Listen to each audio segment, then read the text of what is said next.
All right, this week in Sports Illustrated, you wrote about how 1/3 of all at bats end with the ball without the ball in play, which I thought was interesting, Tom. An all-time high in strikeouts, home runs, or walks.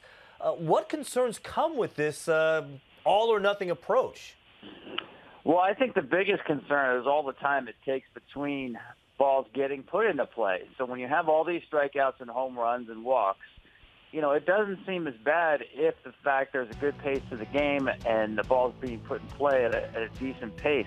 That's not happening.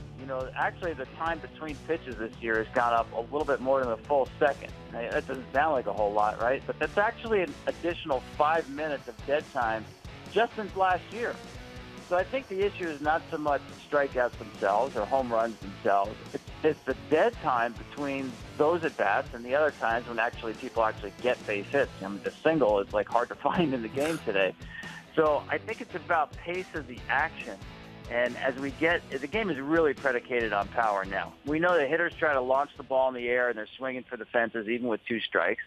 And pitchers want to do everything they can to keep the ball out of play. So this power is sometimes fun, but it's all the dead time until we get to those things.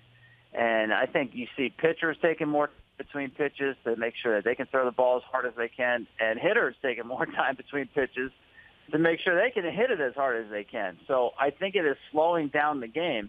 As much as we love home runs, you have to start asking yourself, are there too many in the game today? Oh, I don't think there's any question about it. I think there are too many, and it takes away the appreciation you do have for the home run as being some kind of great feat. When everybody's doing it, it takes away from the specialness of hitting a home run. That's the way I look at it. The pace of play, as you said, Tom, is going in the opposite direction. What can they do here to make sure they get this, where the game's played at a better level? 2.5 hours, it would be a decent time if they could do that. What kind of changes can baseball make to get these games played quicker?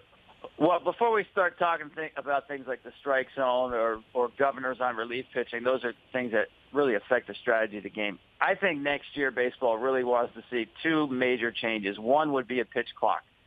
Right now, they have one in the minor leagues. And now actually 2/3 of all major league pitchers have pitched with a pitch clock in the minor leagues. So it's not like you're reinventing the wheel for these guys, and that would be probably about 20 seconds.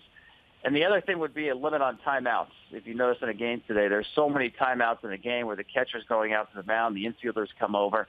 It's the only sport where you can call an unlimited number of timeouts whenever you want them.